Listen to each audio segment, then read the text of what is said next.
तो आज हम पढ़ेंगे खिलजी वंश।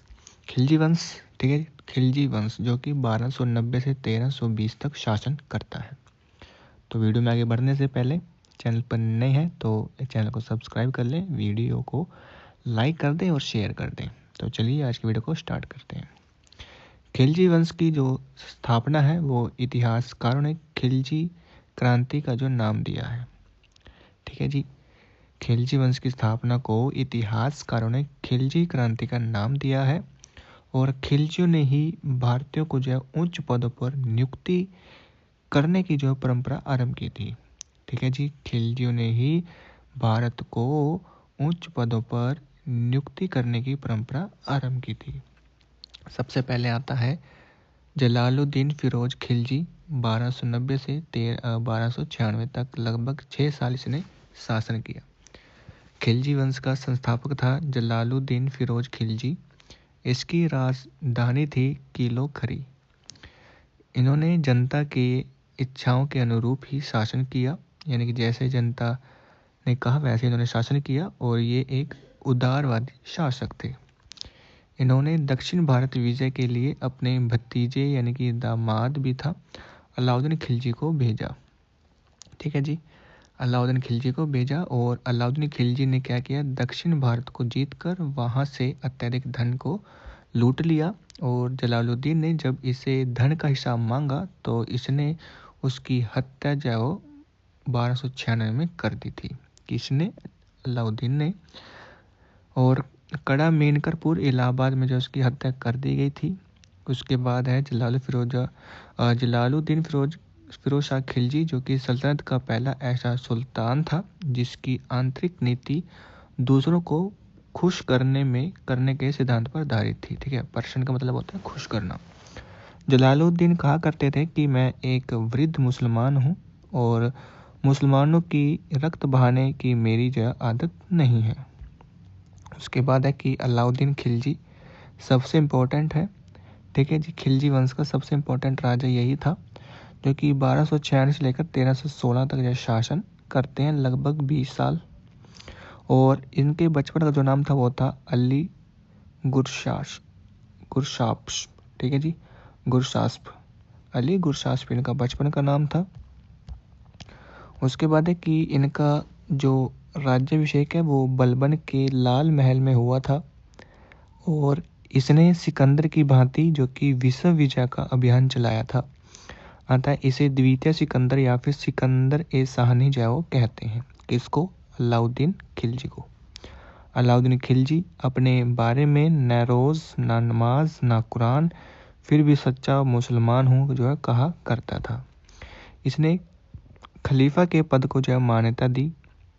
यह एक नया धर्म चलाना चाहता था, किंतु उलेमा अन्नाउल्लू मुल्क जो कि विद्वान मौलाना था, ठीक है जी, अन्नाउल्लू मुल्क, और उस विद्वान मौलाना के कहने पर इसने यह निर्णय बदल दिया। उसके बाद क्या किया, इसने कुतुब मीनार के प्रतिद्वंदी मीनार के रूप में अल्लाई मीनार बनवाना प्रारंभ किया, किंतु यह बहुत छोटा जो बन पाया।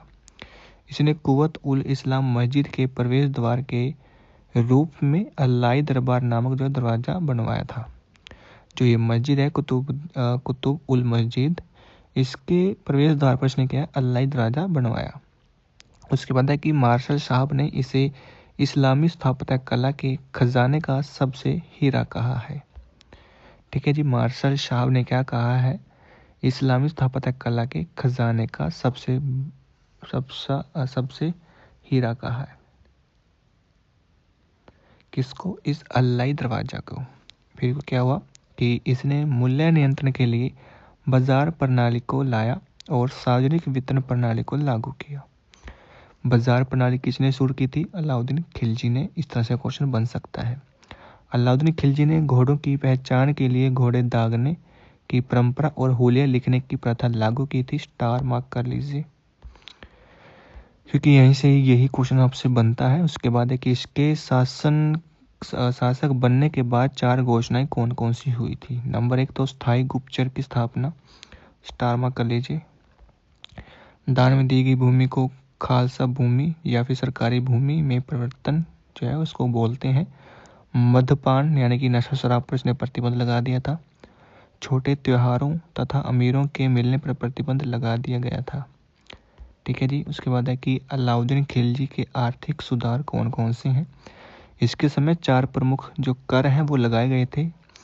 एक तो है जजिया कर, ये गैर मुसलमानों से जो है लिया जाता था, यानी कि जो मुसलमान नहीं थे। उसके बाद है ज़कात, यह मुसलमानों की आय पर लगाया जाता था। उसके बाद है खराज, यह मुसलमानों का भूमि कर था। उसके बाद है खुमस, यह सैनिकों से जो है लूट पर लिए जाने वाला जो कर था, यानी कि सैनिक जो भी लूट कर लेकर आते थे उस जो लूट को जो लिए जाने वाला एक कर था। मकान पर घड़ी नामक कर था। चरगाह पर चरी नामक कर जो लिया जाता था, यानी कि जो भी आपका मकान उस पर था घड़ी कर। घड़ी कर यानी कि घर कर हो गया। चरी कर यानी कि चारगाह कर। ठीक है जी। तो ये कर थे जो कि आपको याद रखने हैं, आपसे पूछ सकता है चारों में से। उसके बाद है कि इन्होंने अधिक से अधिक भूमि को खालसा भूमि में परिवर्तन कर दिया। इसके तहत दान में मिल्क, वक्फ आदि के रूप में दी गई जमीन को वापस ले लिया। उसके बाद है कि इनके समय खालसा जो भूमि है वो सबसे अधिक विकसित हुई, जो राजा के नियंत्रण में होता था। उसके बाद है कि यह सल्तनत काल का, ठीक है जी,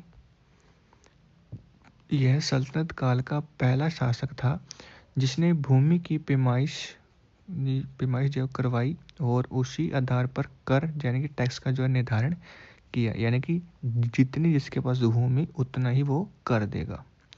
उसके बाद है कि इसने भू राजस्व की दर जो कि उपज का 1/3 के स्थान पर कुल उपज का 1/2 यानी कि 50% कर के रूप में निर्धारित किया। ठीक है जी। यानी कि जो भी उपज होगी उसका 1/3 के स्थान पर उसने कर दिया 1/2 कर दिया, यानी कि वो 50% तो अपने पास राजा लेगा। इसके समय लूट प्राप्त धन का 80% राजकर के रूप में जो लिया जा जाता था, यानी कि जो भी लूट कर लाया गया धन था उसका 80% जो कि राजा के पास जाएगा। ठीक है जी। उसके बाद इसने दीवान ए मुख्तराज का प्रारंभ अलाउद्दीन खिलजी ने ही किया था, जिसका संबंध है भू राजस्व से। ठीक है जी। भू राजस्व से अब है कि इसी के समय राशनिंग प्रणाली शुरू लागू हुई थी। अलाउद्दीन खिलजी की आर्थिक नीति की व्यापक जानकारी हमें जियाउद्दीन बरनी की कृति तारीख़ फिरोजशाही से मिलती है। ठीक है जी। उसके बाद है कि अलाउद्दीन खिलजी का सैन्य अभ्यास, यानी कि कौन कौन से सैन्य अभ्यास किए गए थे, काफ़ी ज़्यादा इम्पोर्टेंट हैं। अलाउद्दीन खिलजी ने उत्तर भारत तथा दक्षिण भारत दोनों का जो अभियान किया था, यानी कि अलाउद्दीन ने क्या किया, उत्तर में भी अपने अभियान चलाए थे और दक्षिण में भी। अभियान का मतलब होता है सैन्य अभ्यास, यानी कि वहाँ के लोगों को उन्हें लड़ाई की और फिर वहाँ से जो उनकी ज़मीन पर कब्जा कर लिया। और इसके समय जो है सर्वाधिक मंगोल आक्रमण हुए थे। इस आक्रमण के कारण ही इसकी उत्तरी सीमा जो है असुरक्षित हो गई थी। अलाउद्दीन खिलजी ने व्यापार के लिए समुद्र मार्ग पर ध्यान दिया और इस उद्देश्य से 1297 ईस्वी में गुजरात के शासक राय कर्ण को पराजित कर दिया और इस आक्रमण करने की तब नुसरत खान कर रहे थे। इसी दौरान उन्होंने 1000 दिनार में मलिक काफूर, जिसका नाम था चंद्राम नामक हिजड़े को उसने खरीदा था। ठीक है जी। मलिक काफूर को खरीदा था गुजरात से। गुजरात पर उसने हमला किया और मलिक काफूर को क्या कहते हैं, 1000 दिनारी। नुसरत खान ने मलिक काफूर को खरीद कर 1298 में गुजरात विजय से वापस आने पर अलाउद्दीन को उपहार में उसको भेंट किया था। और फिर गुजरात मार्ग में राजस्थान के शासक जो है बाधा बन रहे थे, तो 1301 में अलाउद्दीन ने रणथंभौर जो है जीता। इसी अभियान के समय जो है नुसरत खान जो है मारा गया था। ठीक है जी। रणथंभौर के समय। और फिर 1303 में अलाउद्दीन ने चित्तौड़गढ़ जीता और 1303 में अलाउद्दीन खिलजी ने सीरी दुर्ग का जो है निर्माण करवाया था। उसके बाद चित्तौड़ अभियान अलाउद्दीन ने रानी पद्मावती के लिए किया था और यहाँ के राजा रतन सिंह को पराजित कर दिया, किंतु चित्तौड़ की महिलाओं ने जोहर कर लिया था। उसके बाद है कि राजपूत महिलाएं जो कि विदेशी आक्रमण से स्वयं के स्वाभिमान की रक्षा के लिए जब जलती आग में कूद जाती थी, जिसे जोहर कहते हैं। उसके बाद है कि इन्होंने चित्तौड़गढ़ का नाम बदलकर खिजराबाद कर दिया था और अलाउद्दीन ने दक्षिण भारत विजय की जिम्मेदारी मलिक काफूर को दी थी। ठीक है जी, मलिक काफूर ने क्या किया फिर? मलिक काफूर ने 1307 में देवगिरी के शासक रामचंद्र देव को पराजित कर दिया, किंतु रामचंद्र देव की वीरता को देखकर अलाउद्दीन ने उसे गुजरात के नौसारी का जागीरदार बना दिया। फिर 1309 में इसने वरंगल के शासक प्रतापरुद्र देव को पराजित कर दिया। प्रतापरुद्र देव ने अपने सोने की मूर्ति बनाई और उसमें जंजीरें पहनाकर अलाउद्दीन को भेजा और साथ ही कोहिनूर हीरा भी भेजा एवं अधीनता स्वीकार कर ली। 1310 में मलिक काफूर ने होयसल वंश पर आक्रमण किया, किंतु उसकी राजधानी द्वारसमुद्रम को जब नहीं जीत सका। ठीक है जी, उसके बाद है कि 1311 ईस्वी में मलिक काफूर ने पांड्या वंश की राजधानी मदुरई जीत ली और इसका उत्तर भारत का अंतिम अभियान था 1311 में जालौर के विरुद्ध। अलाउद्दीन जब निजामुद्दीन औलिया से भूमि का हिसाब मांगा तो उसने कहा कि मेरे घर में 10 दरवाजे हैं। उसके बाद बात करते हैं कि अलाउद्दीन के प्रमुख 4 सेनापति कौन कौन से हैं। तो वो थे जफर खां, नुसरत खां, उलगू खां और मलिक काफूर। अब है कि यह अपने चारों सेनापति की तुलना पैगंबर के खलीफा से करता था। ठीक है जी, अलाउद्दीन खिलजी ने मंगोल आक्रमण को रोकने के लिए उलगू खां, जफर खां, नुसरत खां सेनापतियों की सहायता ली थी। ठीक है जी, मंगोल आक्रमण को रोकने के लिए। और मंगोलों से लड़ते समय जफर खां की मृत्यु हो गई थी 1299 में और अलाउद्दीन की समय में अंतिम मंगोल आक्रमण 1307 में इकबाल बंदा कुबक की सेनाओं द्वारा किया गया था, जो कि एक असफल अभियान रहा था।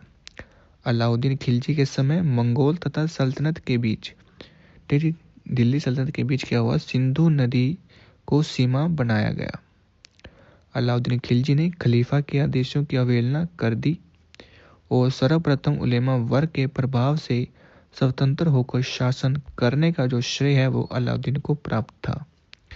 यह नगद वेतन, स्थायी सेना, घोड़े दागना और सैनिक की हुलिया और बाजार नियंत्रण तथा मूल्य नियंत्रण प्रारंभ जॉर्ज ने किया था। स्टार मार्क कर लीजिए।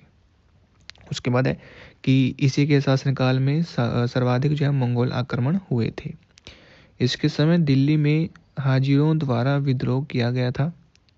ठीक है, हाजिरों द्वारा विद्रोह किया गया था और अमीर खुसरो की प्रसिद्ध पुस्तक है खजाए-नुल फुतूह में जो है इसे द्वितीय सिकंदर कहा गया है। किसको? अलाउद्दीन खिलजी को क्या कहा गया है? द्वितीय सिकंदर।